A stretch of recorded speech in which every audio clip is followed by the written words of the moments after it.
తో సాగుతున్నటువంటి నా కార్యక్రమానికి ప్రోత్సాహాన్ని అందిస్తున్నటువంటి విద్యార్థులందరికీ కూడా శుభాభినందనలు.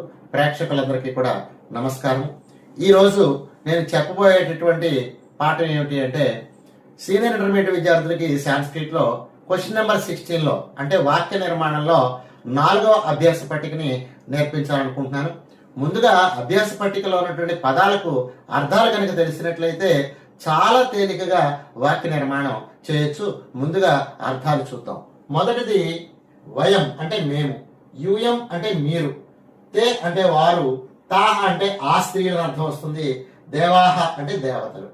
ఇక్కడ కర్తలు అయిపోయిన తర్వాత ఇక్కడ కర్మల పేర్లు వస్తాయండి. అవి ఏమిటి అంటే, గ్రామం అంటే గ్రామమునకు, సమాధానం అంటే సమాధానమును, పాకం అంటే వంటను, సత్యం అంటే సత్యమును, దేవాలయం అంటే దేవాలయమునకు. ఈ అర్థాలు చూడాలి. ఇప్పుడు భవిష్యత్ కాలంలో ఇచ్చినటువంటి క్రియాపదాలకు అర్థాలు కనుక చూసినట్లయితే, గమిష్యంతి అంటే వెళ్ళగలరు లేదా వెళ్తారు, కరిష్యంతి చేయగలరు లేదా చేస్తారు, పఠిష్యామ అంటే చదవగలము లేదా చదువుతాము, వరిష్యంతి చెప్పగలరు లేదా చెబుతారు, లేఖిష్యత అంటే వ్రాయగలరు లేదా వ్రాస్తారు. ఇప్పుడు వాక్యాలు కనుక చూసినట్లయితే ఇక్కడ గమిష్యంతి అనేటటువంటి మొట్టమొదటి క్రియాపదం తీసుకుంటే, తే గ్రామం గమిష్యంతి, తే గ్రామం గమిష్యంతి అంటే తే అనేటటువంటిది వారు, గ్రామమునకు గమిష్యంతి వెళ్ళగలరు. తర్వాత తాహ గ్రామం గమిష్యంతి, దేవాహ గ్రామం గమిష్యంతి అంటే ఇక్కడ గ్రామం అనేటటువంటి పదంతో గమిష్యంతి అనేటటువంటి క్రియాపదంతో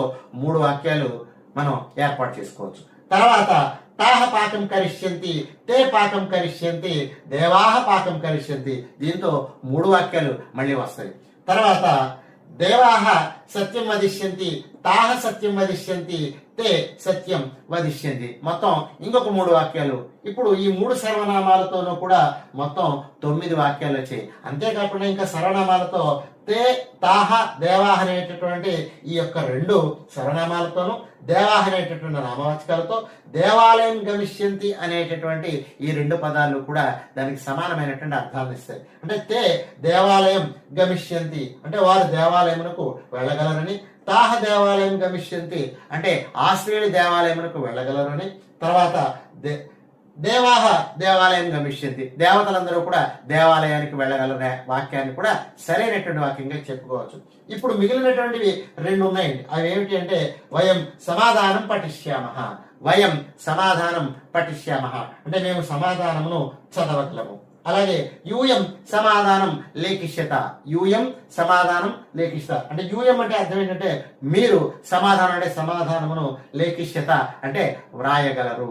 ఇలా మొత్తానికి దాదాపుగా ఒక 14 వాక్యాల వరకు కూడా సాధు రూపాలుగా మనం సాధించుకోవచ్చు.